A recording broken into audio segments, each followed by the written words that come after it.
ऐसा लग रहा है कि भाई पाकिस्तान एक पनौती की तरह हो गया है। जो भी पाकिस्तान से दोस्ती करेगा उसका वही हाल होगा जो पाकिस्तान का हो रहा है। पहली खबर जो है वो है टर्की में क्या कू हुआ है और तैयब उर्दवान क्या टर्की से भाग चुके हैं। इमामोग्लू जो कि सदर तैयब उर्दुगान के बड़े हरीफ समझे जाते हैं, उन्हें करप्शन और दहशतगर्दी के गिरोह की मदद के इल्जाम में गिरफ्तार किया गया है। आपको पता है कि उर्दुगान की पावर जो है वो बड़ी पुरानी पावर है, कोई अभी वो यहाँ पे मौजूद नहीं है। सारे का सारा आपको पता है कि 2016 में उर्दुगान एक कू से भी बचे हुए हैं। पाकिस्तान का परम मित्र है तुर्किये, जी हाँ, और तुर्किये के शहंशाह हैं इमाम अर्दोगान। हार्ड लाइन मुस्लिम्स हैं, वो उनको इमाम मानते हैं और वो अपने आप को खलीफा मानते हैं। और आपको पता है पाकिस्तान जैसे मुल्कों को अक्सर बड़ा मसला रहता है कि सऊदी अरब के साथ जाना है, टर्की के साथ जाना है, ईरान के साथ जाना है, क्या करना है, हमें हर तरफ से खींचा जाता है और फिर हमारी अवाम जो है उसके लिंकेजेस मौजूद हैं और हमारी जो है वो तुर्की के अंदर बड़ी रिस्पेक्ट की जाती है, माजी के अंदर तो की जाती थी, अब मुझे पता नहीं की जाती है कि नहीं की जाती, बिकॉज हमने इनको सपोर्ट किया था और इन्होंने हमें सपोर्ट किया था बैक इन 1920s में खिलाफत मूवमेंट एंड ऑल दैट। बहरहाल ये चीजें हैं, लेकिन ये अब इनकी जारी बात है, जो पावर है इनकी जो समझ लें वो अब कम होती जा रही है, ठीक है ना। So this is a challenge for him definitely. तो ये अपनी ऑपोजिशन को बड़ा टफ टाइम देते हैं, वैसे भी उसके ऊपर भी हम बात कर सकते हैं, because he believes in power consolidation, power को कंसोलिडेट करते हैं। और जो 2016 में जैसे मैं आपको बता रहा था मिलिट्री कू हुआ था, तो वहां से फिर उन्होंने एक पार्लियामेंट्री से प्रेसिडेंशियल सिस्टम भी लेके आए थे और अपनी एक अथॉरिटी भी कायम कर दी। तो वो उनके पास है, तो उनकी जो पावर है सारी की सारी, ये समझ लें एक सेंट्रलाइज्ड एग्जीक्यूटिव पावर है उनके पास, जो 2017 से एक कॉन्स्टिट्यूशनल रेफरेंडम जो है उन्होंने करवाया था और प्रेसिडेंशियल सिस्टम लेके आ गए थे। मैं आपको ये बताता चलूं कि ये जो जिन लोगों को नहीं पता कि तुर्की के अंदर आपको पता है टर्की का नाम अब तुर्की है, चेंज हो गया है। उर्दुगान जो थे उनकी जो एक ही पार्टी है, जस्टिस एंड डेवलपमेंट पार्टी, इन्होंने 2002 का जनरल इलेक्शन जीता। बड़ी इंटरेस्टिंग बात है, तब से ही अब तक पावर में ऑलमोस्ट। और जिसे आप कह लें कि ये जिसे कहते हैं पूरी की पूरी जो सेकुलर इंस्टीट्यूशंस हैं उनको भी इन्होंने चेंज किया।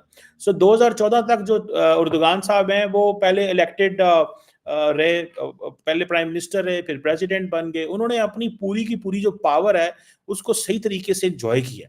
पहले 2003 से 14 तक प्राइम मिनिस्टर रहे और फिर 2014 से प्रेसिडेंट आ गए। फिर उन्होंने पूरी की पूरी वो जिसे कहते हैं ना रेफरेंडम करा के सारी की सारी पावर जो है वो अपने हाथ में ले ली और एक सेंट्रलाइज्ड कंट्रोल रखा है। इवन कि जुडिशरी के ऊपर भी कंट्रोल रखा हुआ और जजेस हों, हर तबका जो फिक्र है उसके ऊपर कंट्रोल है।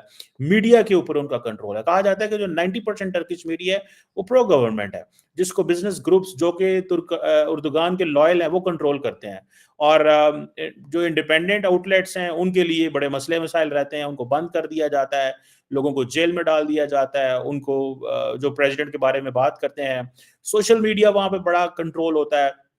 ये सारी चीजें जो हैं वो मौजूद हैं। फिर सर्विलेंस बहुत ज्यादा है वहां पे और ये समझ लें कि इवन के उर्दुगान के जो इलेक्शंस होते हैं उनके बारे में भी कहा जाता है कि ये अनफेयर इलेक्शन कराते हैं।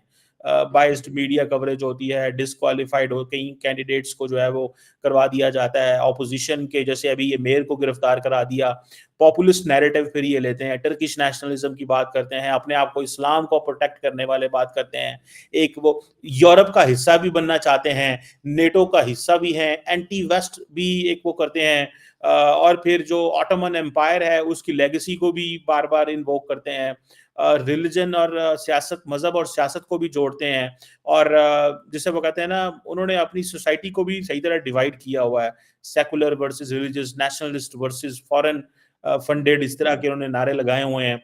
तो उनको बड़ा ये एक उनका समझ लें कि उनके पास एक बड़ी लंबी चौड़ी पावर मौजूद है और ये जो हुआ है, जो गिरफ्तार होना है पर्टिकुलरली इन प्रोटेस्ट के बाद, आप देखें कि बहुत सारे शहरों के अंदर प्रोटेस्ट की कॉल है, ठीक है जी।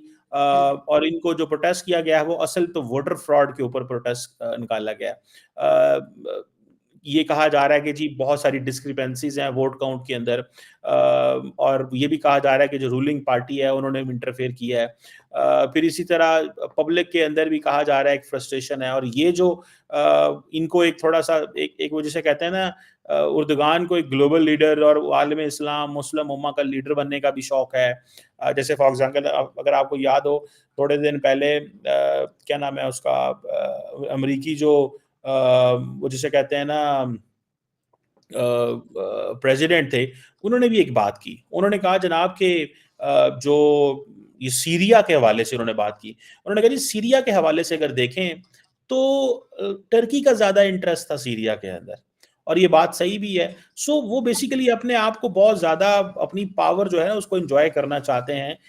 इस्लाम मज़हबी तौर पे भी वो बड़े एक्टिव हैं। उन्होंने अपनी फिefdom क्रिएट, 2-3 पोल्स ऑफ पावर है ना मुस्लिम दुनिया के अंदर। एक अरब्स हैं, सऊदी अरब है, ईरान अलहदा है, टर्की अलहदा है। लेकिन इसके साथ-साथ एक और चीज़ है कि जो उर्दुगान है उनकी अपनी पावर जो है वो भी, या जो पब्लिक सपोर्ट है बड़ी कमज़ोर हो चुकी हुई है। और इकोनॉमिक क्राइसिस रहते हैं, इन्फ्लेशन बहुत ज़्यादा है वहाँ पे तुर्की के अंदर। फिर वहाँ पे करेंसी के डिवैल्यूएशन बहुत ज़्यादा है, और ये बात सही है, मैंने भी वहाँ पे एक्सपेक्ट किया है। आप थोड़ा-सा सफ़र करें, मैं एक दफ़ा पता नहीं एक तुर्की के अंदर ही, मैं सॉरी इस्तांबुल के अंदर ही एक स्पॉट से दूसरे स्पॉट जा रहा था, सो दे चार्ज मी 700 लिरा, जो कि बहुत ज़्यादा था। मतलब बड़ी, मैं उसे समझ रहा था कि ये, हालाँकि हमसे स्ट्रॉन्ग करेंसी है उनकी, लेकिन फिर भी महँगाई बहुत ज़्यादा थी वहाँ। सो आई कुड एक्सपेक्ट कि ये महँगाई है, और दूसरा ये हैं भी थोड़े ओल्ड स्कूल हैं। तो ये बेसिकली इनका मसला ये है कि ये इनकी जो पब्लिक सपोर्ट डिमिनिश हो रही है, तो ये चाहते हैं कि कोई लीडर ना उठे, और इसीलिए जैसे 2019 का इलेक्शन हारा, ठीक है जी, और ये सिर्फ इस्तांबुल में नहीं हारे, अनकरा में भी हार गए, इज़मीर एक शहर है बहुत इंपॉर्टेंट, वहाँ पे भी हार हार गए। तो इनका इमेज जो है वो बड़ा कॉम्प्रोमाइज़ हुआ, और अगर ये लोकल बॉडी इलेक्शन हार जाएँ, तो लोकल असल में तो पावर डिवॉल्व में, वहाँ पे कुछ कर नहीं सकते। और अब यहाँ पे इनको ये मसला है कि, और पर्टिकुलरली ये थोड़ा-सा आप देखें ना, अभी भी जब लास्ट टाइम इत्तेफाक से जब ये इलेक्शन हुआ, मैं उस वक़्त तुर्की में था, there is a clear urban rural divide in तुर्की। ठीक है जी। जो अर्बन वोटर है वो बिल्कुल डिफरेंट तरीके से बिहेव करता है, और जो रूरल वोटर है ना वो आज भी उसी लाइन एंड लेंथ पे बिहेव करता है। सो जिसे वो कहते हैं ना, और जो यंग लोग हैं वो बेसिकली इसको बड़ा अथॉरिटेरियन समझते हैं, और वो समझते हैं कि ये मॉडर्न वैल्यूज़ के ऊपर नहीं काम कर रहा, ख़वातीन के हकूक़, फ्री स्पीच, प्रेस फ्रीडम, इस तरह की चीज़ों को इग्नोर करते हैं ये जो इनका ना। सो ये पॉसिबिलिटी है कि अपोज़िशन को ये दबाएँगे, ठीक है जी। और दूसरी इनको एक ये भी चैलेंज है कि सारी की सारी जो अपोज़िशन है वो भी इकट्ठी हो रही है। तो आई होप दोस्तों आपको ये वीडियो ज़रूर पसंद आई होगी, और जैसा कि इस वीडियो के अंदर आपने देखा है कि तुर्की के अंदर जो है ना तख्ता पलट होने वाला है, और एर्दोगान जो है ना वहाँ के प्रेसिडेंट वो मुल्क छोड़कर भाग चुके हैं। अब यहाँ पर देखिए पाकिस्तानी मीडिया को आपने सुना है, और पाकिस्तान को ही यहाँ पर पनौती ठहराया जा रहा है, क्योंकि पाकिस्तान ने जिस भी देश के साथ अपने रिश्ते सुधारने की कोशिश की या जिसका साथ दिया है, उस मुल्क के अंदर यही हुआ है। पहले आप मलेशिया को ले लीजिए, मलेशिया ने भी कश्मीर के इशू को लेकर पाकिस्तान का साथ दिया था, और बहुत ही अच्छी दोस्तियां इन्होंने मनाई थी। उसके बाद मलेशिया के अंदर क्या हुआ वो आपको पता ही है। उसके बाद आया तुर्की।